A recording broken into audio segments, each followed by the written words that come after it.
तीन चोर, हाँ बिल्कुल तीन चोर जो सोचते थे कि बैटरी कोई खिलौना है और लोगों की मेहनत की रोजी रोटी कोई यूं ही उठा कर ले जाएंगे। लेकिन कहते हैं ना, चोर कितना भी शातिर क्यों ना हो, पुलिस की नजर से बच नहीं सकता। गोड्डा पुलिस ने इन तीनों बैटरी चोरों को धर दबोचा और थाने में बाकायदा प्रेस वार्ता कर सबके सामने उनकी करतूतों का पर्दाफाश किया। पुलिस ने बताया कि ये चोर टोटो और गाड़ियों से बैटरी ऐसे उड़ा ले जाते थे जैसे किसी दुकान से चॉकलेट उठा रहे हों। आम लोगों की मेहनत और पसीने से खरीदी गई गाड़ियों की जान यानी बैटरी को ही यह गिरोह ऐसे बेच देता था जैसे कबाड़ का सामान हो। थाने में बैठे चोरों के चेहरे पर अब मासूमियत का नकाब था, लेकिन पुलिस ने उनके हर राज से पर्दा उठा दिया। पुलिस अधिकारी ने बताया कि चोरी की कई घटनाओं से इनका कनेक्शन जुड़ा रहा है। पूछताछ जारी है और इस गिरोह के और साथी भी जल्द पुलिस की गिरफ्त में होंगे। स्थानीय लोग भी पुलिस की इस कार्रवाई से खुश हैं। उन्होंने कहा कि बार बार बैटरी चोरी से लोग परेशान थे, लेकिन अब राहत की सांस ले सकते हैं। गोड्डा पुलिस ने यह साबित कर दिया कि अपराध चाहे छोटा हो या बड़ा, कानून की पकड़ से बचना नामुमकिन है। इस पूरे मामले को लेकर आज एसडीपी अशोक प्रियदर्शी ने प्रेस कॉन्फ्रेंस की है। आइए आपको सुनवाते हैं उन्होंने क्या कुछ कहा। 6 तारीख को एंटी क्राइम चेकिंग के तहत रौतारा चौक पे हमारी टाउन थाना की जो पेट्रोलिंग पार्टी है उसके कुछ हमारे अधिकारी थे, जिसमें विपिन कुमार यादव, रोहित यादव, संजय कुमार सिंह और गौरव कुमार सशस्त्र बल वहाँ वाहन चेकिंग की जा रही थी एंटी क्राइम चेकिंग के तौर पे। उसी दौरान एक व्यक्ति था जो टोटो को टोचन करके, मतलब एक जोड़ करके दूसरे टोटो को ले जाने का प्रयास कर रहा था, दुमुही की तरफ मोड़ने का प्रयास किया। पुलिस पार्टी को संदेह हुई, संदेह के तौर पर जब उनको रोका गया और पूछताछ किया गया तो इन्होंने पुलिस की टीम को भागने का प्रयास किया।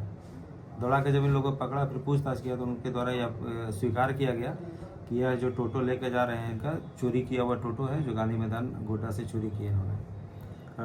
साथ ही साथ इनके द्वारा बताया गया कि 2 अन्य लोग भी हैं साथ में, जो इनका चोरी के पार्टनर है, चोरी करने में जो इनके साथ रह करके इनके साथ सही अभियुक्त हैं, जो चोरी कारित करने में इनके साथ देते हैं। ये तीनों अभियुक्तों को गिरफ्तार कर लिया गया। साथ ही साथ गोड्डा थाना कांड संख्या 177-25 दर्ज कर लिया गया। तीनों अभियुक्तों को भी न्यायिक अभिरक्षा में भेजा जा रहा है। इन तीनों अभियुक्तों के पास से एक टोटो जो है उसका नंबर, रजिस्ट्रेशन नंबर JS17F 4712 को जब्त किया गया है। साथ ही साथ इनके पास है 4 बैटरा कहिए उसको भी बरामद करने में कामयाबी हासिल हुई है। कौन कौन है ये लोग और कहाँ के रहने वाले? ये 3 व्यक्ति हैं। इसमें एक सुमित कुमार है, दूसरा शिव दुर्गा मांझी और तीसरा सियाराम मांझी। इसमें से सुमित कुमार जो है वो कठौन जो मुफस्सिल थाना क्षेत्र के अंतर्गत पड़ता है वहाँ के रहने वाले हैं। शिव दुर्गा मांझी और सियाराम मांझी ये दोनों तरवारा, ये भी मुफस्सिल थाना क्षेत्र का पड़ता है, वहाँ के रहने वाले। सर, ये जो बैटरा बरामद हुआ ये घर का बैटरा है या टोटो का ही बैटरा है?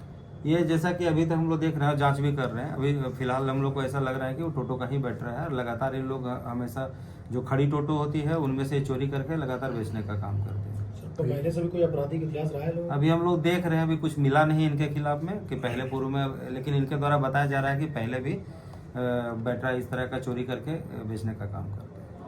सर, पथरगामा थाना क्षेत्र अंतर्गत गोरसंठा के पास सर आए दिन टोटो मिलते रहता है, क्या उस मामले से भी इसको जोड़ा जा सकता है सर? देखिए, अभी हम लोग तीन गाड़ियां लगातार मिल चुकी हैं। अभी अनुसंधान कर ले रहे हैं। अभी पथरगामा थाना को भी निर्देश दिया गया है इस संदर्भ में, उस वाला कांड से और यहाँ पे जो बरामद हुआ, अभी फिलहाल हम लोग कोशिश करते हैं अगर उसमें कोई लिंकेज मिलेगा तो इनका फिर से रिमांड किया जाएगा। रिमांड करके पूछताछ करेंगे हम लोग। अगर कुछ उसमें फर्दर अगर मिलता है या लिंक मिलता है एक दूसरे को जोड़ के, तो फिर हम लोग आगे। चोरी करने का टेक्निक पर कुछ लोगों ने बताया, क्योंकि काफ़ी सेफ्टी फीचर्स उसमें होते हैं नए टोटोज में सर, क्योंकि इससे पहले हम लोगों ने खबरें बनाई, उस पर बहुत सारे सेफ्टी फीचर्स बताया गया। उसके बावजूद इस तरह की चोरी हो जाना घर के आगे से, पार्क के सामने से या फिर गांधी मैदान के सामने। देखिए, लगातार इनको, जैसा कि इनके पूछताछ के क्रम में इनके द्वारा बताया गया कि लोग पहले रेकी करते हैं देख करके कहाँ पे टोटो खड़ी है, साइड में कहीं खड़ी है जहाँ से चोरी करने पे हमें कोई रिस्क नहीं है, उसको टारगेट करके इसका या तो बैटरी खोल के निकाल लेते हैं, या कभी ऐसा लगता है कि कहीं से अगर कोई देखने वाला नहीं है तो टोटो लेकर के निकल जाता है। फिलहाल हम लोग ये, जैसा कि अभी पिछला दिन पुलिस अधीक्षक महोदय का भी एक निर्देश प्राप्त हुआ था हम लोगों को कि अभी जो बाइक्स हैं जो चोरी हो रहे हैं उसमें जो लॉक सिस्टम है उसको लगातार जो चाबी घुमा करके तोड़ने का प्रयास करता है, उसमें हम लोग अब हम लोग जागरूक करने का लोगों का प्रयास करेंगे कि एक्स्ट्रा ताला जो है वो चाबी जो नीचे स्टैंड के पास लगा हुआ रहता है उसमें हम लोग ताला लगाने का प्रयास करेंगे, ताकि तोड़ने के क्रम में कहीं ना कहीं लोगों पर नज़र पड़े और ज़्यादा मेहनत करना पड़े, ज़्यादा टाइम लगे, इसी बीच पकड़े जाए। ऐसे गरीब चालकों से क्या संदेश रहेगा सर, क्योंकि वो ईएमआई पे लेकर गाड़ी चलाते हैं, रोजी रोटी चलाते हैं। बस कुल मिलाकर कहिए थोड़ा सा प्रिकॉशन लेना है। जहाँ कहीं भी कुछ तरह का अगर संदेह कहीं किसी के ऊपर होता है, कोई अनजान व्यक्ति कहीं दिखते हैं, संदेह होता है, तो पुलिस को खबर करेंगे, निश्चित रूप से हम लोग एक्शन लेंगे उस पर।